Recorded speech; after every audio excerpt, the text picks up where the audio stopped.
Salah,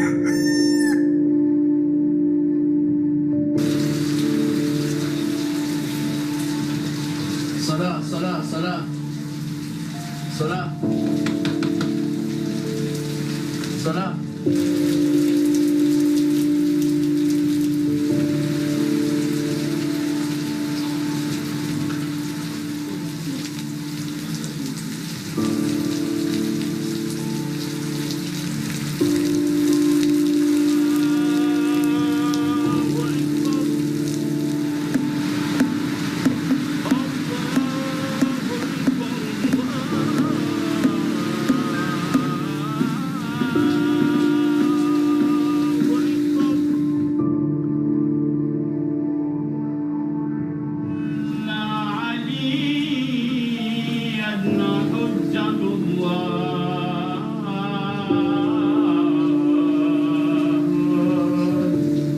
Here, in the East African country of Tanzania, 1 in 16 children are orphans. These orphans have been severely abused or left behind.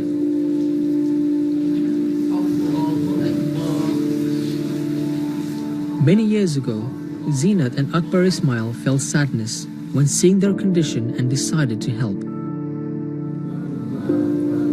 They opened an orphanage in Morogoro, Tanzania, and not only provided them with shelter, but also with a loving home.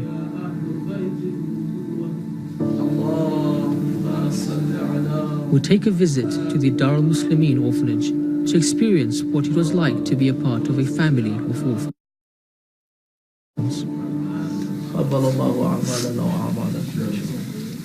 Katika moja ya maneno yake aliyozungumza alisema kwamba wa aitami nas yutahannanu ala aitamikum, wafanyizieni upole, waoneni upole, wafanyizieni huruma mayatima wa watu. Upole uliozungumzwa hapa ni pamoja na kumlea yatima. Yatima aliyebaki kuwa ni yatima, hana msaada wowote ambaye kwamba anaupata kutoka kwa watu.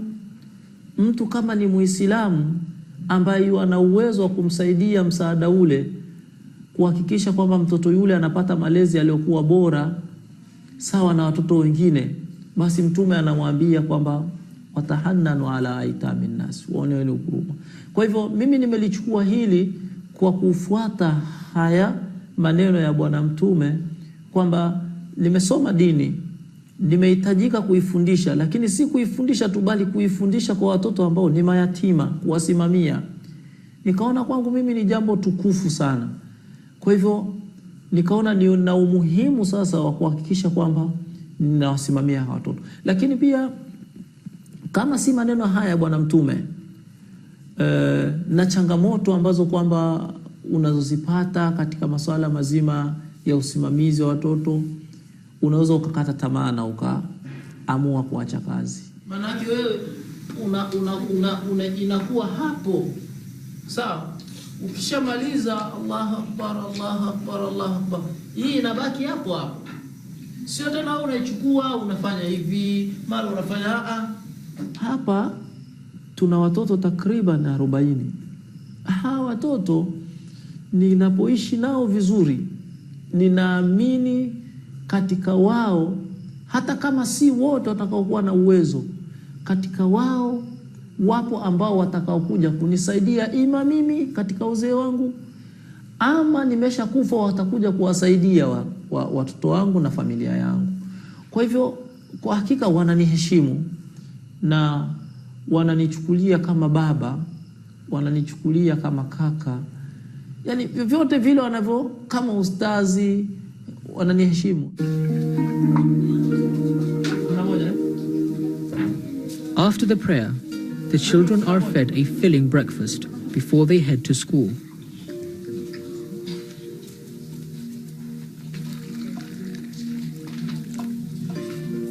It is a special day at the orphanage. Zeenat and Akbar have come to visit from Dar es Salaam. With every given opportunity, they come to see their children.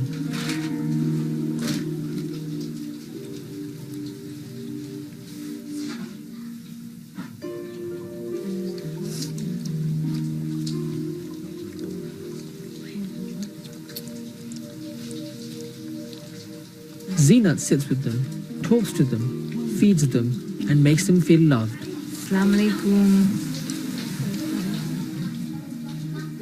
She fills the void of a mother in their lives.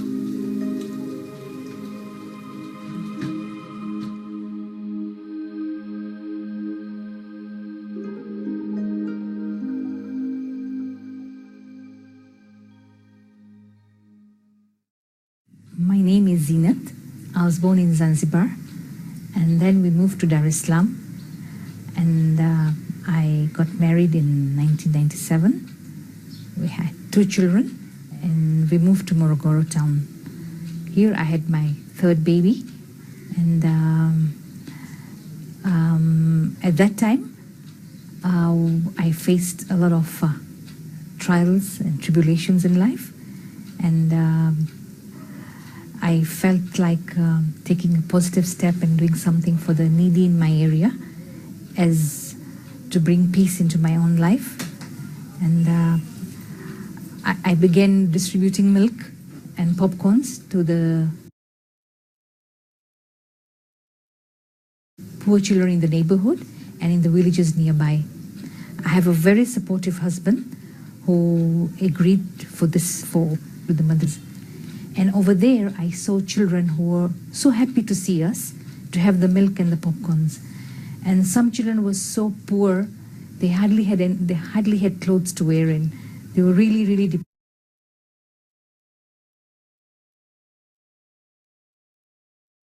deprived. You could see it on their faces. So then I had this idea of raising children, giving them the basic needs like food, shelter, education.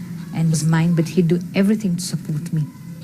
And we started off by renting a small home, a small 3-room house, sort of, you know.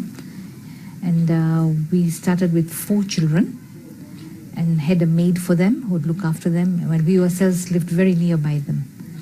We didn't have electricity in those days, no water, and very, very basic. And slowly after that, some more children kept coming in, wanting space in our orphanage. And very, very slowly, we started growing.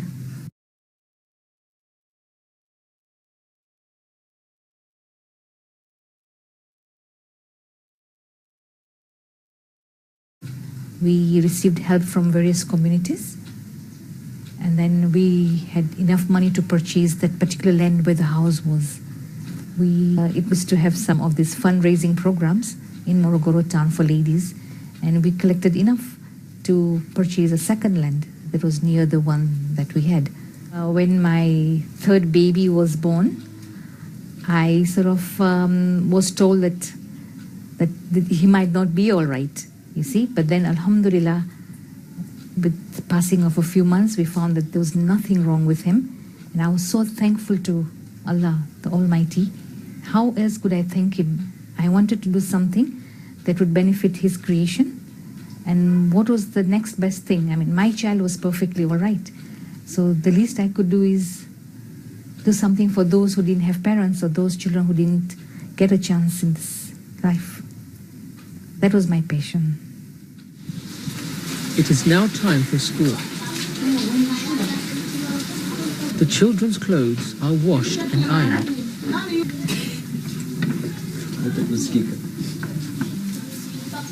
They are also provided with school books and uniform.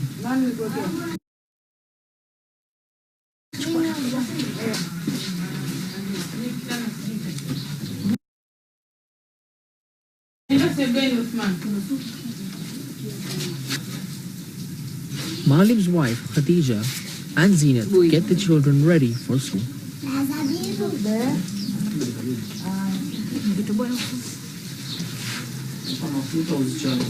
Jamani, halo watoto, siku nyingine usiku kila mmoja anakagua nguo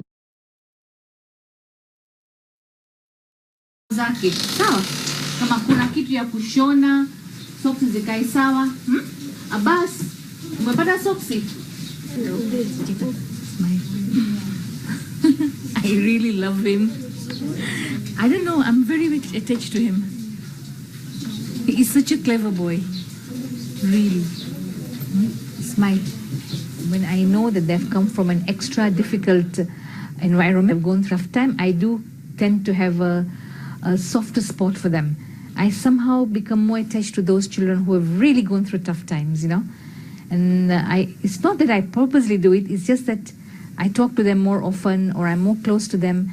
And then there's a sort of bond, attachment that happens, yeah.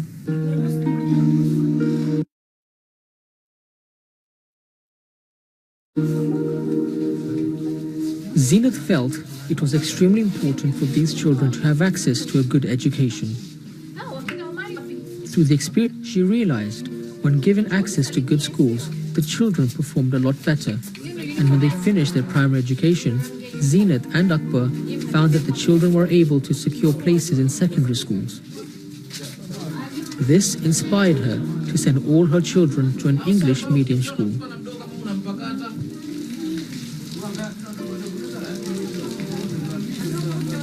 And they're off to school. The rain hasn't stopped pouring.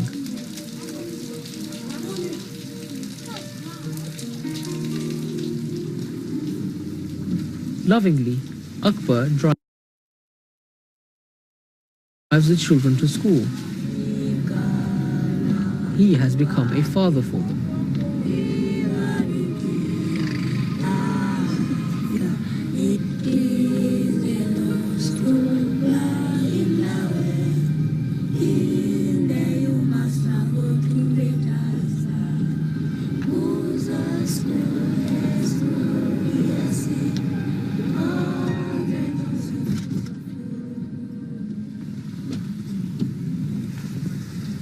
We arrive at the school where the children are ready to learn.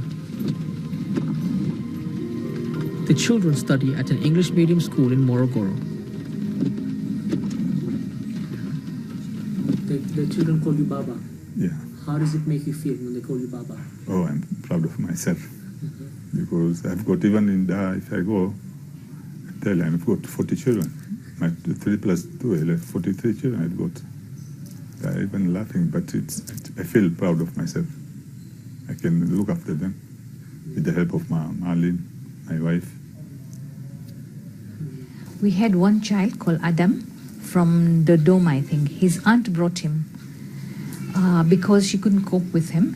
He was born with some deformity in his feet, locally called the club feet, that is wrongly placed. So the poor fellow could hardly walk. He used to crawl many times, and he expressed a desire to walk when I first saw him here. You know, he looked so sad and he looked neglected, right? So then at that time I made up my mind to try and do something for him, and we sent him to Dar es Salaam CBBRT. They checked him up and found that they could correct his feet, but it would take long, about 2 years. And he would have to be put in that antenna, very painful process, where some bones are broken and reset. But we took the chance, we took the risk. We admitted him in the hospital. He had the surgery for the first leg. That took about 6 months to recover. It was really painful for him. And then he had surgery for the second foot. And Alhamdulillah, he's perfectly all right now. He can play football. He can ride a bike. He always wanted to ride a bike. We got him a brand new bike, and he was very happy with it. And he's doing very well in studies. Like for this year, when he sat for the entrance exams for the Waliul Asr school, secondary school, he stood third in the whole group of 50 children. So that made me very happy. And he got an admission in that school. And Alhamdulillah, he is in Form 1 right now in that school.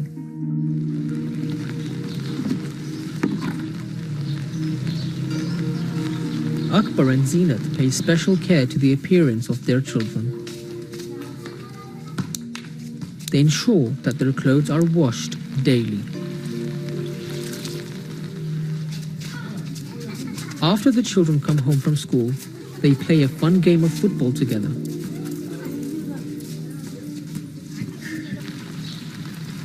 Before their time at the orphanage, their lives were extremely different. The events that took place in their lives were devastating. Some watched their parents die before their very eyes, while others experienced extreme abuse. Ibrahim, also known as Ibra, is a jolly and talkative 9-year-old boy. He had suffered tremendous levels of pain prior to his arrival at the orphanage. He watched his father abuse and hit his mother. He would deprive Ibra of food and a loving home. Ibra could not understand why he was treated this way.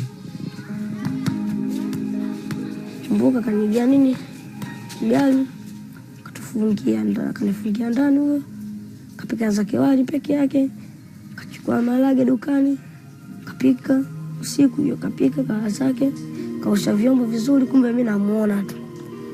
Kafanya mambo yake yote huyo, kakafunga duka, kalala zake. Nikajifikiria nikasema hivi sasa kwa jigani wakati huyu babangu mwenyewe hata kama kutupika makosa sio yangu. Sasa mbona yeye anakula chakula kizuri afu mimi sili chakula kizuri, afu anajua nakule mama na Isa nguli baba huyu koje huyu. Nikasema hivi na mimi ningepata baba kama huyu. Ibra's abuse continued. His father would starve him, beat him, and mistreat him without cause. One day, when Ibra's younger brother and most beloved son of his father got him into trouble, his father laid his last but most abusive hand on his son. Kesho tunaenda shule nini? Tukachukua nini kala nini? Nini kala nini? Kalanga hizi. Sasa tulipochukua zile kalanga hapo tayari nisharudi nyumbani. Nikasema baba watu turunichi nini kalanga. Hakika nikaenda shule mimi sili nikamwambia Maliki chukua nini kalanga. Nikasema haya tuchukue nini kwanza Maliki ndo aloniambia tuchukue hizo kalanga tuende nazo shule. Baba akasema hivi nani Maliki akasema hivi hapo baba hapo akamfanyia kazi mwingine akasema hivi watoto wanakwenda wasachi mabegi yao ndani wameka nini. Si nani wamfanya kazi akasema kesho yake tukachukua nini kalanga. Tukazitia kwenye begi huyo. Na kwangu zilikopo nyingi, Maliki kachukua ndogo. Kwa Maliki yeye anategemea hata baba akitupiga tumechukua hizi. Nini? Ataweza katufanya kitu. Afi hapo hiyo tukopo tunaenda shule iko kwa nini Ijumaa. Kwa Jumamosi, Jumapili twende shule. Nini? Kwa tukarudi. Nini kaenda na kalanga. Tutataka tuondoke na mfanyakazi akasema hivi njoeni. Mnaenda wapi shule? Niko na mabegeni akakuta zile kalanga. Wana mdogo mtu. Kumbe nyinyi mmeiba kalanga Mmeiba kalanga Ngoja sana waoneshe. Kumbe nyinyi mnijua ngoja sababu ina kijana leo na asemee. Maliki basi anaanza kumcheka Maliki. Nasema amza kule babangu ananipenda. Wewe unacheka unavofungiwa ndani. Ndio hata mimi sifungi ndani siwezi nikapigwa, unapigwa peke yako. Unapigwa peke yako. Basi mimi nikaanza kujiamini nini? Nikasema hapa nikitoka vibaya. Mimi nikae tu nitulie. Sasa nini baba? Nani baba tukaenda shule kaambia nenda shule. Basi shule basi niko na shule hata kuandika nafikiria huko nyumbani. Sasa nikashinda hata kuandika. Ni masomo yote amepita nini sijaandika. Sasa nazuga tu na najizuga kama vile naandika. Kumbe siandike madam akiondoka siandiki. Basi hivyo tokea vile nini sijaandika kingine imegonga muda wa kuondoka. Natembea kidogo naomba nisifike haraka. Na muda unavoenda nini baba nikakutana na njiani. Na basikeli naenda wapi uko duka la mji kuna sema hivi daftari unalo? Alishamhadisia. Daftari unayo? Leo nakuja kuwakagua watoto wangu. Nikaifa kama tupenda. Na mimi akili kajinjea. Kasema huyu hakupendi. Tatizo leo kuna kosa umelifanya lile. Anakupiga. Lakini nishazoea anatupiga. Kuna mtu anasema nani leo huyu anapiga leo. Mimi naambia leo mtakoma. Mnapigwa. Okay basi anaanza kunicheka. Utakuwa unapigwa peke yako. Mwenzako mimi sipigwi. Unapigwa peke yako. Basi mimi nasikitika ni nafsi ndio inazidi kuumia. Basi nini nikabidi nitumie akili nikasema hapa nikiwa mjinga hapa nitanyema nini kula.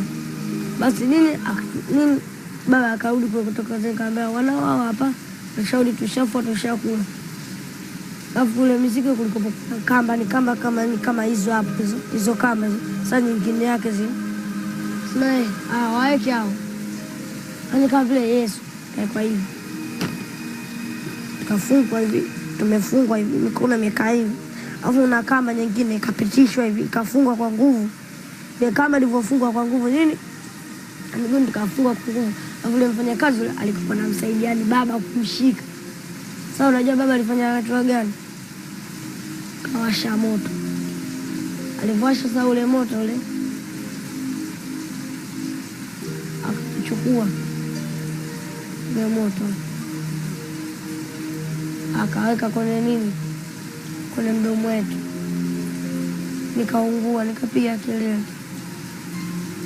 Kuna hata mmoja anakuja kunisaidia. Nikaumia mimi peke yangu.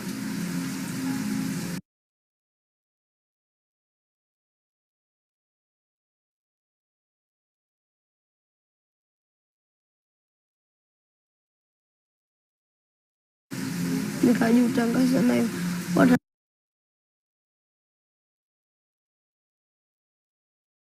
nisingechukua zile karanga.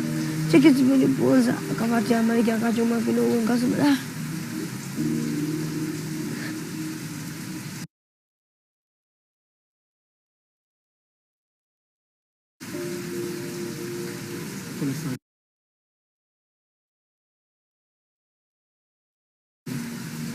serious Sawa.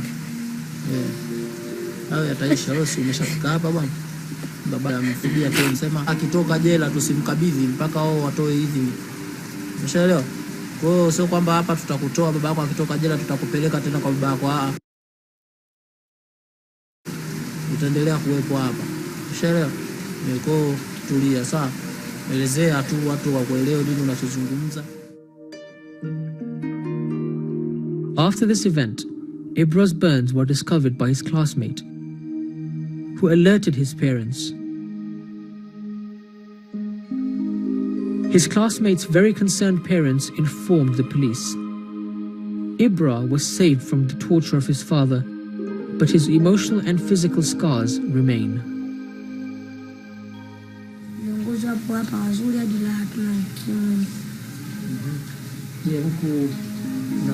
Na baba na mama, so baba Akbar na mama Zeenat, je, unawapenda sana baba na mama? Wote nawapenda, nao wananipenda. Wanakupa nini huku? Wananigia nguo. Jengoni kuposila. Wamenunulia wao. Sokozi kileta hapo, sisi hapa ndio kwanza kugaiwa. Hapo wanapatia wengine. Kitu chochote kikileta misindo wa kwanza wanapatia wengine. Kwa sasa hivi maisha yako yamebadilika au sio? Maisha yako ya sasa hivi ni nzuri sana. Na unayapenda? Napenda kama yananivutia mno.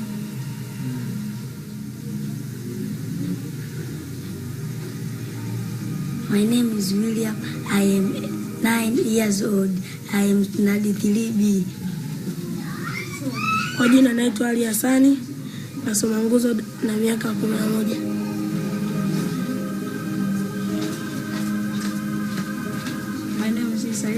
I'm 13 years old. My name is Abdullah Isa. I study at Nguzo English Medium Primary School. I am 12 years old. Tonight, after the dinner, the children are in for a special treat. The orphanage will celebrate the birthdays of Amani and William.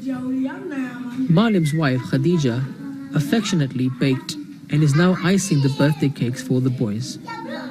She has a mother's love for these boys in her heart and selflessly does everything she can to fill the void of a mother for them. Khadija began her time at the orphanage working in the nursery. Zeenat introduced Khadija to Malim and ultimately decided to get married. She looks after all their medical needs.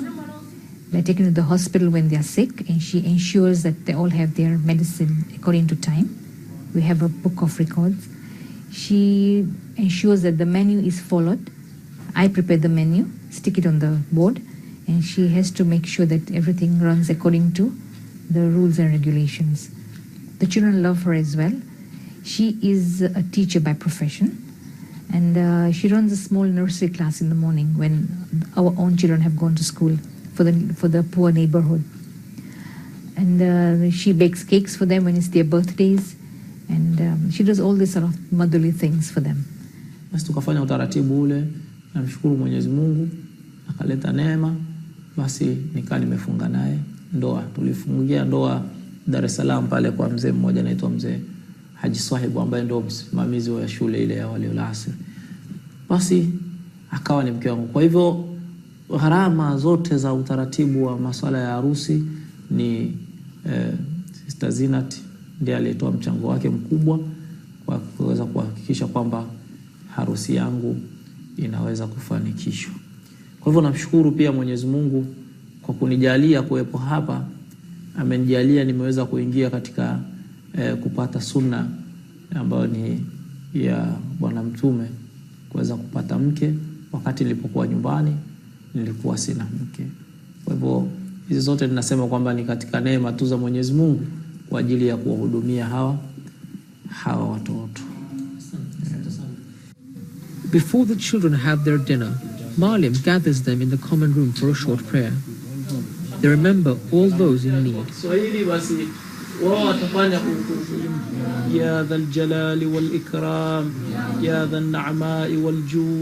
Praying and congregating together creates a sense of family and unity at the orphanage.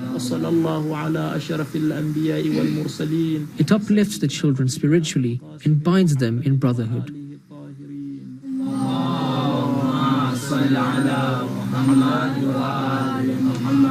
Sitting together in the living room, spending time together and talking recreates a family setting. The bonds created at the orphanage last for a lifetime. For those children who finally move on after their time at the orphanage, by either getting married or finding a job, still never lose touch with the family at the orphanage and always come back to visit. Some even work at the orphanage till today.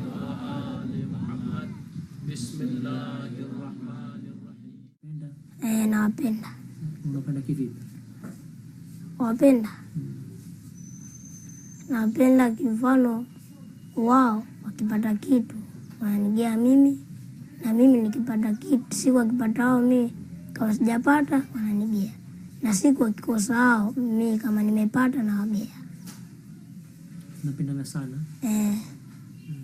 Mnakaa kama familia moja. Kama tumezaliwa baba mmoja baba. The first child we had, he's not forgotten us. He comes here ever so often. What pulls him here is that love that we have shared with him. We've shown him compassion, right? So he can't forget that. So however far away he is, he'll always call and come. And others as well, they keep coming back to us. They call us up. And I think this love that we have for the children and they have for us helps them when they are growing up, when they go to secondary schools. They do not deviate and get into bad habits at all. They are firm in their studies, and then they look forward to coming back on for midterm holidays and end of the term holidays. And you can see they're happy to be home. They would only be happy because they get that love, right? They know they are cherished, and we try and fulfill their demands if we can. Like they love football, and they're always wanting football shoes. Yes. Kwa jina naitwa Mr. Ali Raja Mwande. Nimezaliwa tarehe 1 mwezi wa kwanza mwaka 84.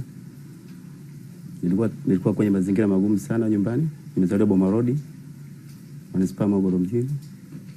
Baada ya wazazi wangu kufariki, nikaletwa kwenye kituo cha kulelea watoto yatima Dar-ul Muslimeen tarehe 22 mwezi wa 12 mwaka 94.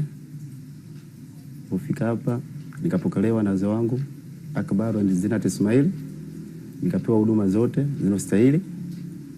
Baada ya kupewa huduma zinazostahili, wakanifundisha ujuzi mbalimbali wa maisha, fundi seremala, uendeshaji wa gari na masuala upishi.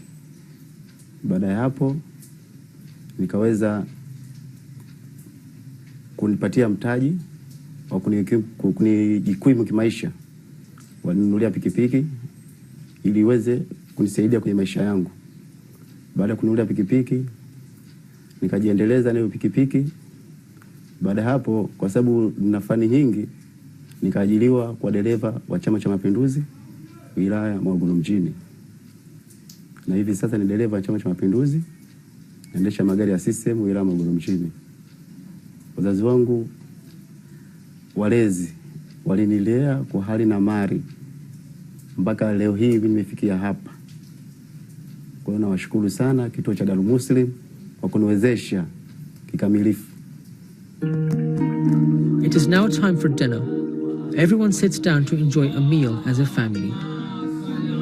Zeenat carefully decides the menu of every meal. Dinner time gives the children the opportunity to bond together as a family. It gives the younger children the chance to talk to their elder brothers about any issues they may be facing. Some of the orphans also use this time to read books and tell stories. The family eat, talk, and spend time together.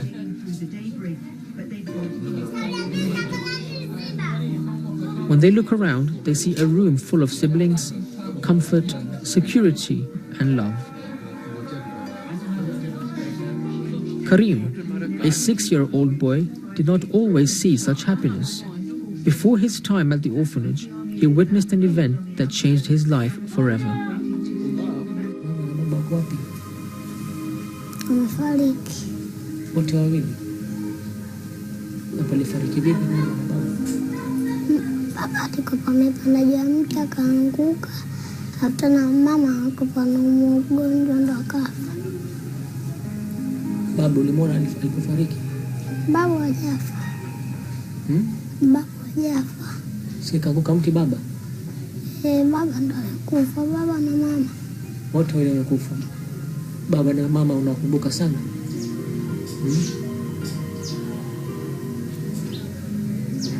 Ulikuwa unapenda sana baba na mama? He had watched his father climb up the tree, coconut tree, and falling from high up and to his death. So he saw his father dying, and his mother was very ill. So then his mother died as well.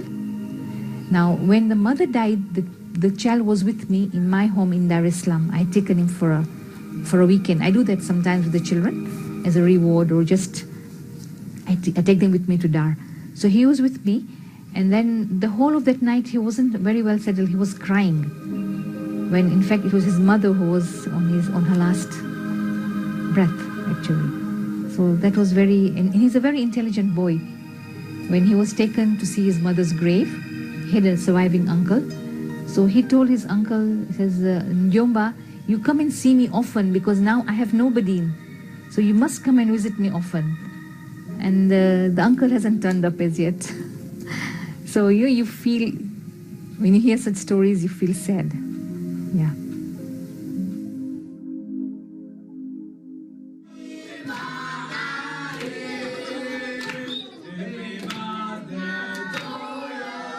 The family of orphans get together after dinner in the prayer hall to celebrate 2 very special birthdays.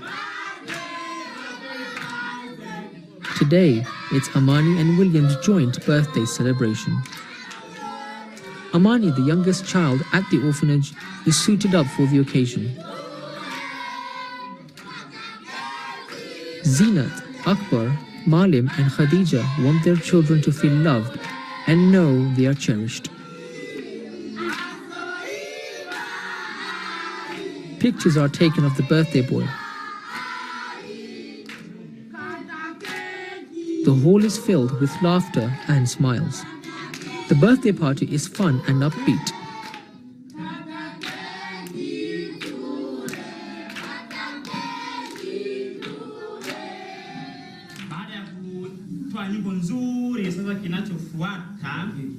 Rajab Omari has lived at the orphanage since he was 4 years old. He now works at the orphanage as a teacher for the children.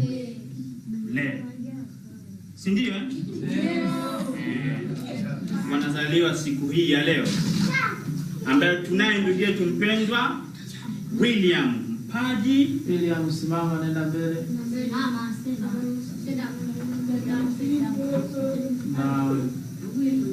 Pamoja na Amani Musa Bunda.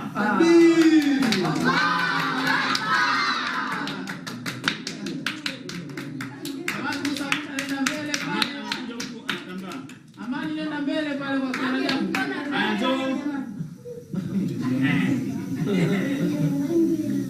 Jamani, kama mnavyoona ndugu zetu hawa wamependeza. Tonight, he is the entertainment,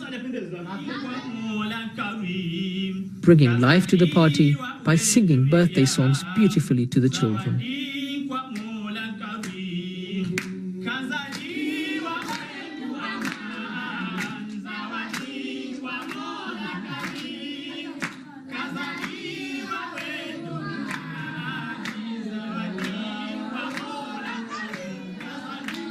These children carry deep emotional scars from their past lives.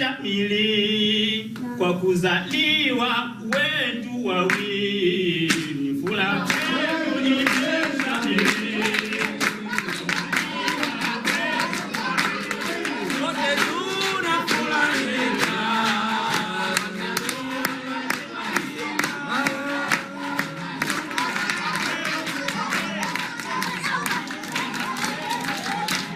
Priceless moments like these relieves the darkness of their pasts.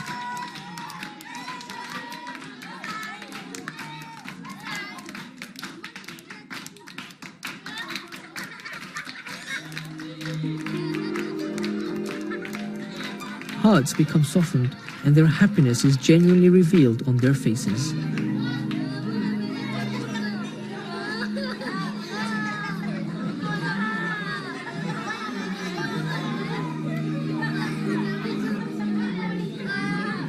This is the first time Amani and William are celebrating their birthdays.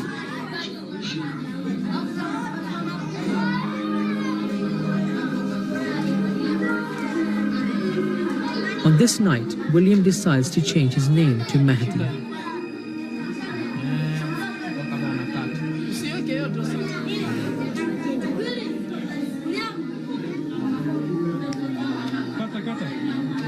The family take turns feeding cake to the birthday boys.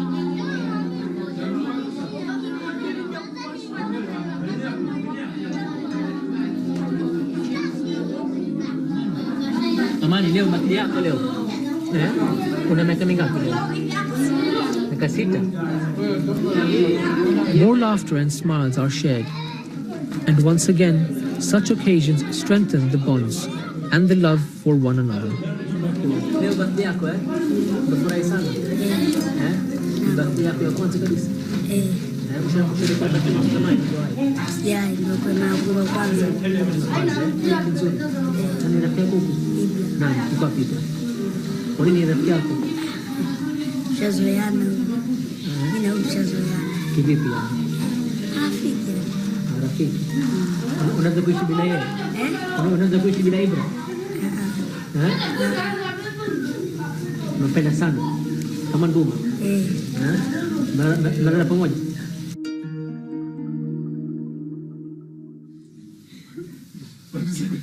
After an evening of fun, games and laughter, the boys head to bed. Stomachs filled with cake and hearts filled with joy and happiness. The older boys prepare their bunks. The younger boys are tucked into bed with the help of Malim and Khadija. Others help each other prepare for bed.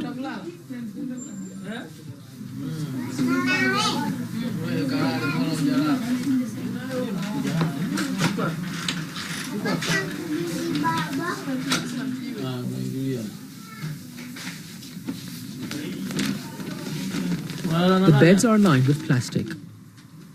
Some of these children tend to wet their beds during the night because of the traumatic experiences they had in their lives before they came to the orphanage. The children lay down to rest after a long, eventful day. They lay in warmth, comfort, surrounded by people who love them.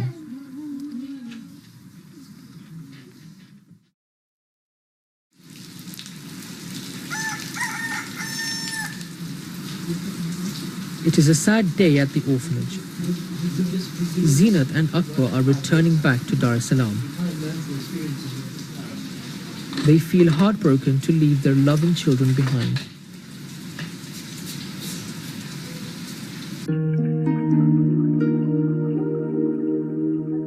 Okay? Michezo naomba ikae hivyo hivyo, ndio nitaleta zingine. Nikiona mmechafua michezo mimi sintoleta tena. Okay? Na wote mnataka 60, inshallah tutanunua 60. Alafu mtacheza mpira na mpira. Sawa? Lakini vitabu na michezo zote zikae salama. Shule kila mmoja afanye vizuri ili mnatokea 5 bora. First, second, third, fourth, fifth. Bas. Sawa? Kila mmoja? Hai. Mimi naondoka. Bye. Yamanillah. Their children also feel heavy-hearted to part with their beloved parents. But they know that they will soon be reunited.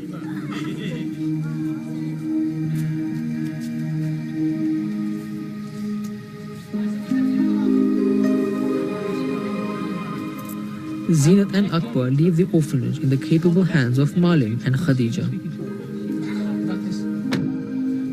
The unconditional love given to these children can never replace the love of their parents.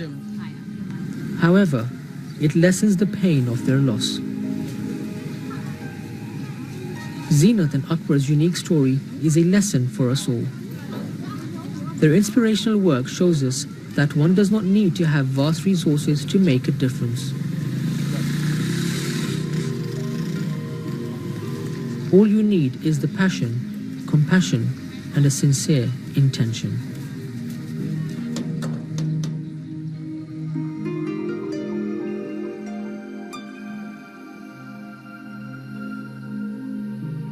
It makes me feel good inside me. Like when I visit the orphanage, I feel very much uplifted. I feel very much at peace. So it's a good feeling to know that you are contributing something to a child's life and that the child cares for you just as much as I care for it. I care for all of them. They're very sweet children. Yes.